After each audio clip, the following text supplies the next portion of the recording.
I was halfway through my second cup of coffee, eyeing a delayed freight report from Little Rock when the call came in. Unknown number. I figured it was a vendor, or maybe dispatch. Cal speaking, I said, not even looking up from my screen.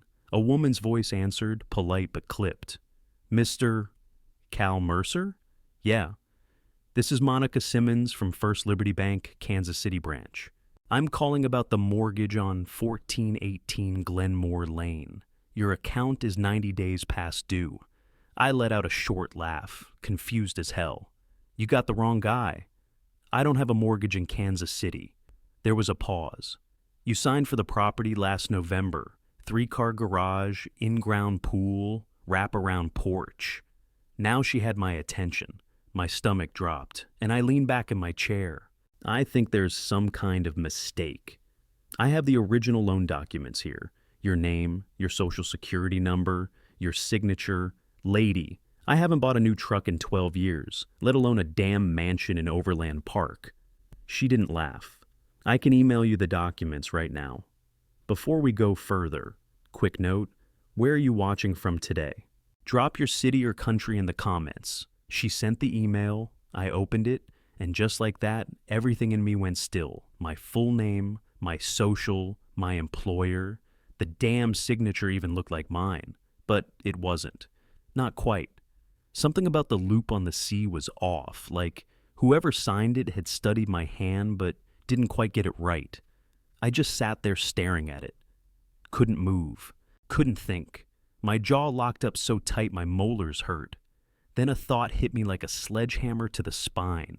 Travis, my little brother, the same one who once used my name to get out of a speeding ticket when he was 19.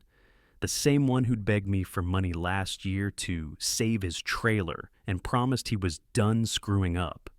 He was the only one who had that kind of access. My social. My old pay stubs. Hell, he'd crashed on my couch for 2 months last fall. It was him, no doubt in my mind. I slammed my coffee mug down so hard it cracked the handle. I didn't even feel it. My hands were shaking too bad to care. Travis. 5 years younger, but it always felt like 10. Our old man bailed when Travis was in 2nd grade. Mom worked 3rd shift at the hospital back in those days, and I became the built-in backup parent. Groceries, homework, cleaning the gutters. I did all of it before I could legally drive. Travis, he coasted, always found someone to pick up the slack. Teachers, girlfriends, even neighbors. Mom never saw it.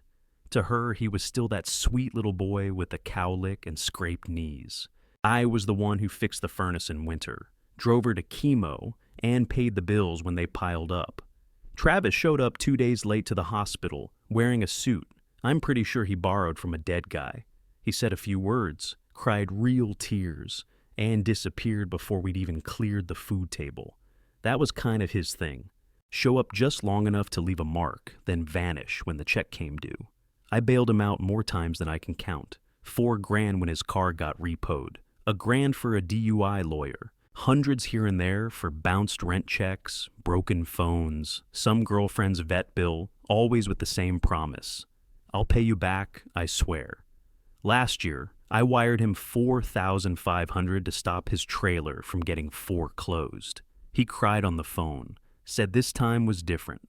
I never saw a dollar back. And still, when he called 2 months ago talking about how he was turning things around, I wanted to believe it. That's the messed up part. After all that, I still wanted to believe my own brother was finally standing on his own 2 feet. Said he was out near Overland Park now, living with a girl named Shannon. She's solid, man, he told me. Got a good head on her shoulders. We're flipping contracts, doing real estate wholesaling, real legal stuff. I asked what that meant. He said, we find sellers, link them with buyers, take a cut in the middle. It's all above board. Got a good thing going. Now then came the kicker. Might buy a place soon. Just a starter. Nothing crazy. I remember nodding, half listening while I stood in the garage trying to find a new washer hose. I didn't even question it. Didn't ask how he was buying a house when 6 months earlier he couldn't afford propane. That's on me. I gave him the benefit of the doubt, like always, because deep down, I figured if I kept doing the right thing, maybe he would too. Instead, he stole my life. I stood up from the chair, grabbed my keys, and headed for home. I was done giving him the benefit of the damn doubt. I got home, didn't even take my shoes off, dropped my keys on the counter, opened the laptop, and pulled up my credit report. It was like a horror movie where you already know everyone's dead. There it was. The mortgage, $622,000. Then 3 credit cards I'd never seen in my life. All opened in the last 6 months, all maxed out. Clothing stores, electronics, some rental furniture place. One card had a damn purchase from a pool contractor in Lenexa, 11 grand. My 781 credit score, gone. Now it read 519. I couldn't even finance a screwdriver at this point, let alone a truck. I clicked into the mortgage details. The address hit me like a punch. 1418 Glenmore Lane, Overland Park. The same house Travis had been so damn proud of 2 months ago. Said it had a sunroom. Said Shannon loved it. He'd used my name, my social, my employer info. Even listed me as self-employed to pad the income. And that signature. It was off just enough to make my skin crawl. He knew my handwriting, had copied it, faked it. I sat there numb, couldn't call him, couldn't scream, couldn't even think straight. Just stared at the screen like it might apologize. After a while, I opened a new tab and typed in Identity Theft Lawyer, Saint. Louis. Ixis picked the first one with 5 stars and an actual landline. Vargas Law, a young woman said on the line. How can I help you? I need to talk to someone about fraud, identity theft. It's bad. She booked me a consult for that same afternoon. Peter Vargas looked like he belonged in a Western. White hair, dark suit, weathered face. His office was upstairs from a pawn shop between a liquor store and a barber shop that hadn't changed the price board since 1998. He offered me a seat. I handed him the printed mortgage documents. He read them in silence, flipping slow like he was counting sins. Your brother did this? He finally asked. I nodded once. I'm sure of it. Vargas exhaled and leaned back. Brother or not, this is felony-level identity theft, bank fraud, forgery, you name it. He tossed the papers down like they burned his hands. What happens if I don't press charges? You get stuck with the whole thing. The mortgage, the cards, the tax mess, everything. His name's not on a single form. Yours is. You'll be cleaning this up for years. Might lose your job over it. I looked down at my hands. They were clenched so tight my nails left marks in my palms.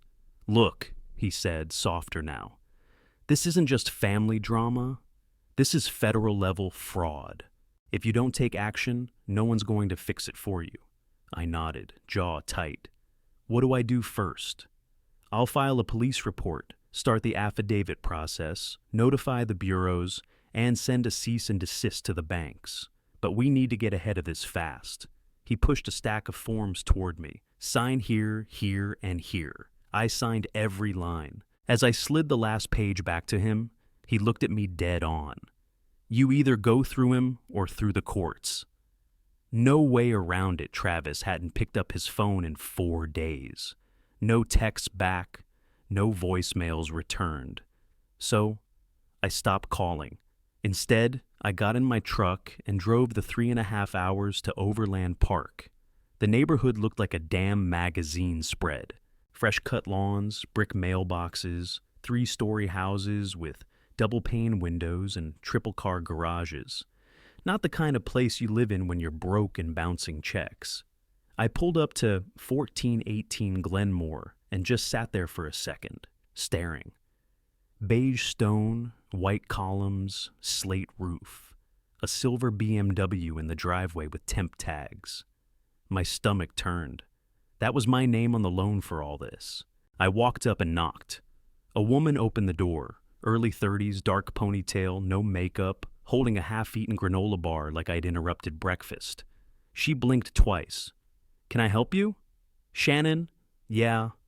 I'm Cal, Travis's brother. She stepped back. "Oh, okay. Travis," she called over her shoulder.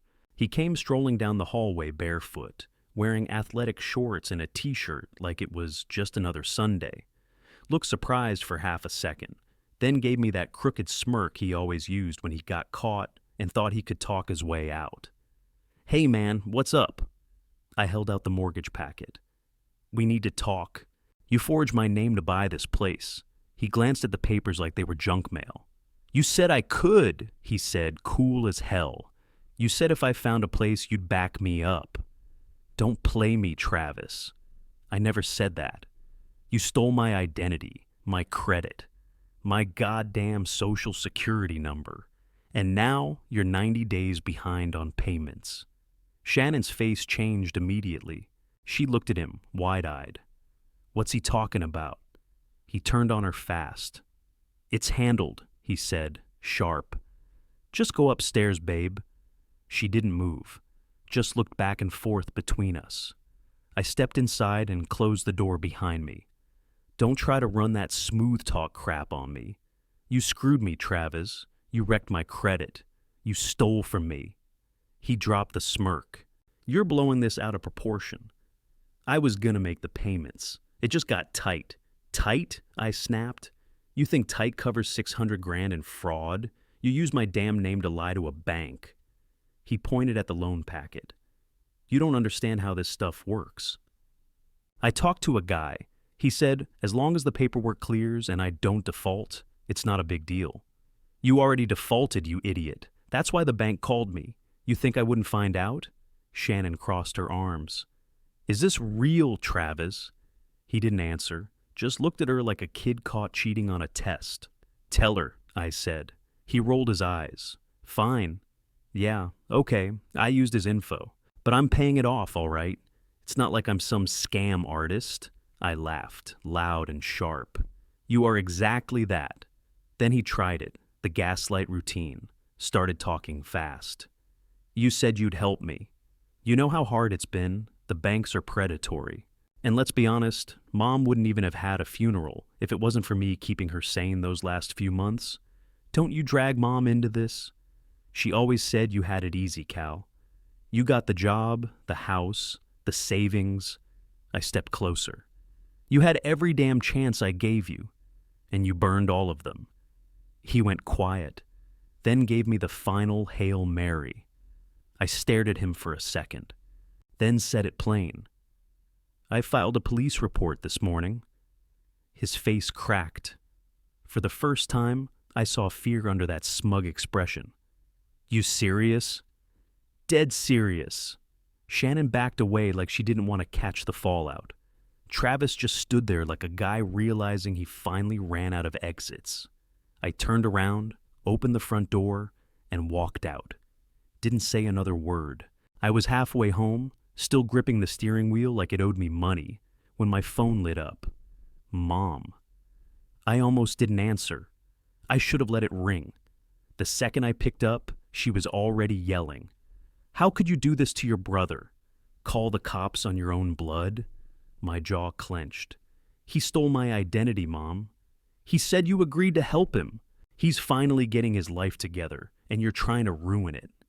I pulled off at a gas station outside Kingdom City, parked under a flickering light, and just sat there staring out the windshield. "You think this is me being petty?" He took out a mortgage, opened credit cards, tanked my score. I'm the one getting calls from banks. I could lose my job over this. "You always had more, Cal," she said, like that excused any of it. "You were always the strong one." He just needed a leg up. I stared at my reflection in the rearview mirror, stunned.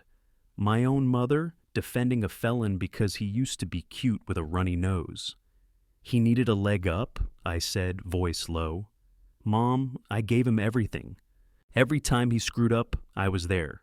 When he got his car repoed, I paid it. When he lost his job, I covered rent. $4,500 last year so he wouldn't lose that damn trailer, and he still lost it. He said he was paying you back. He never has. Not one time. And now he's dragged me into felony territory, and you're acting like I'm the one who crossed the line." Silence on her end, just breathing. Then she said it again. He's your brother, Cal, and I'm your son. Funny how that only matters when I'm writing checks. She hung up on me. 10 minutes later, my Aunt Linda called. Can't you just drop the charges, Cal? It's family. I'm not covering for a felon, Linda. Tell him to turn himself in. She said I was heartless. I said she could go to hell. I didn't say a word. Just ended the calls. None of them were getting the bills. None of them had their credit wrecked. None of them had to explain to the IRS why a house they didn't own was racking up interest under their name. That night, I sat in the dark with the lights off. Phone on silent, email shut. My dinner was still in the microwave, cold and untouched. That's what it comes down to, doesn't it? People love the idea of family until it costs them something. I had paid in full, over and over, and I was done. So, the next time the phone rang, I didn't answer. I let it sit for a few weeks, let the heat die down, let them all think I was over it. Then Uncle Dave texted about the annual family cookout at his ranch outside Columbia. Perfect. I made copies of everything. Police report, full credit history, mortgage agreement, forged signature, letters from the banks. I put it all in a manila folder, tossed it in the back of my truck, and drove 2 hours like I was heading into a courtroom instead of a barbecue. People were already there when I pulled up. Trucks and minivans in the gravel lot. Kids running wild, music playing low from a Bluetooth speaker. Smelled like burgers, sunscreen, and cheap beer. I spotted Travis's BMW tucked at the far end, still flashing the same temp tags. Inside the barn, Uncle Dave had set up long folding tables with plastic tablecloths and paper plates. My cousin's kids were playing cornhole near the smoker. I grabbed a soda, leaned against a post, and waited. 10 minutes later, Travis walked in like a guy with nothing to lose. Fresh haircut, aviators pushed up on his head, big grin like he hadn't wrecked half my life. Mom trailed behind him in her usual capri pants and orthopedic sandals, holding her iced tea like it was some kind of shield. I gave it 5 minutes. Then I stepped forward and raised my voice just enough to cut through the small talk. I've got something to say. Everything stopped. I pulled out the folder, opened it, and laid each paper flat on the nearest table. This, I said, tapping the mortgage document, is the house Travis bought using my name. My social, my credit people drifted closer. These, I pointed to the credit card statements, are 3 accounts he opened under my name. All maxed out. One for furniture, one for clothes, one for God knows what. A few heads turned toward Travis. He forged my signature, I said, pulling out the page. This is the loan agreement. That looked like my handwriting to any of you? Uncle Dave leaned in, looked close, and shook his head. Hell no, that ain't yours. Travis stepped forward, arms crossed, still trying the charm. Hold on now. It wasn't like that. Cal told me if I found a place, he'd help. This was just temporary. I stared at him. Temporary? You've been living there for 6 months. You're 3 months behind on payments. That's not temporary, that's theft. Mom's lips tightened, but she stayed quiet. Travis looked around the room like he was rallying troops. This is just a misunderstanding. A misunderstanding, I said. I've spent the last 2 months writing affidavits, talking to lawyers, and begging banks not to foreclose on a house I didn't buy. That's not a misunderstanding, Travis. That's hell. He tried to play victim. You're blowing this up. You're ruining my life in front of everyone. No, I said, pointing a finger at him. You ruined mine. I turned to the group. Every one of you who told me to drop it. To keep it in the family? Let me ask, how many of you had your credit trashed this year? Any of you get a mortgage tied to your name without knowing? Any of you have a 6-figure loan dragging your score down into the dirt? Silence. I looked at Mom. She hadn't moved, just sat there, clutching her iced tea like it was the only thing holding her together. Still think this is just a misunderstanding? I asked her. She blinked but didn't say a word. Not yes, not no. Just stared past me like I was a stranger. I gathered the papers, slid them back into the folder, and turned to leave. No one stopped me. 1 week after the cookout, Travis was in cuffs. They picked him up at the Overland Park house, my house. Identity theft, bank fraud, forgery, the works.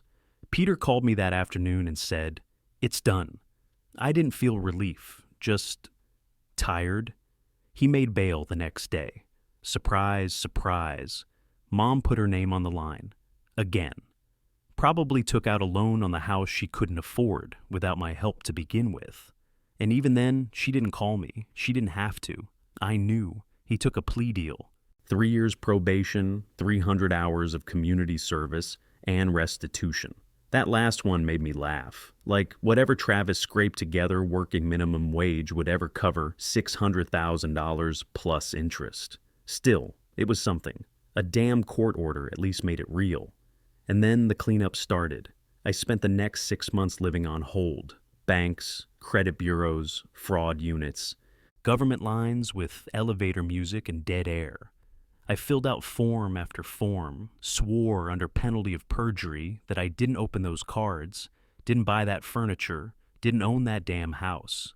Peter did everything he could, got the worst of it cleared, got my name off the active mortgage at least. But credit reports move slow and flags stick. That foreclosure, still sitting under my name, even now, tanked my score, killed my pre-approval. I had to take unpaid leave from work just to keep up with it all. Couldn't focus, couldn't sleep. And there went the 39 grand I'd saved to put down on my own place. Every penny.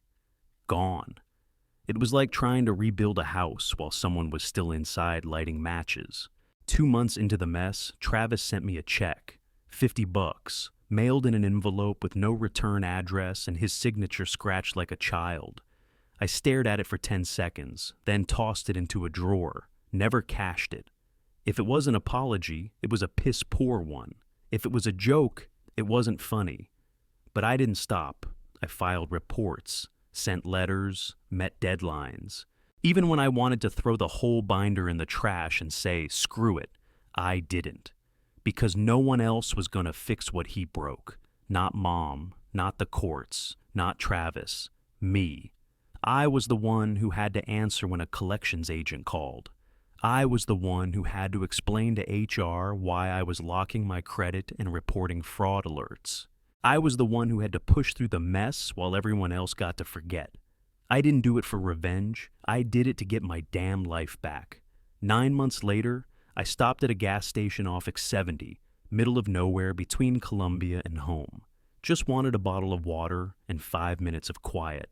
I walked out with a Gatorade and a bag of jerky, and there he was, Travis, leaning against the wall near the air pump, hands stuffed in his jacket pockets like he was trying to disappear into them. He looked thinner, hollowed out, hair grown out shaggy, face unshaven, shoes cheap, hoodie faded, no car in sight. He looked up and froze like I'd caught him stealing again. "Cal," he said, voice low. "You got a minute?" I should have kept walking, but I didn't. I gave him a slow nod. He stepped forward, not too close. "I'm not going to make excuses. I owe you an apology." I said nothing. Just let him talk. "I'm in therapy now. Court ordered, but it's helping. First time I've had to really look at myself, you know? And it's ugly." I took a sip of Gatorade, leaned against my truck. "Good. I know I screwed up," he went on. "Wrecked a lot.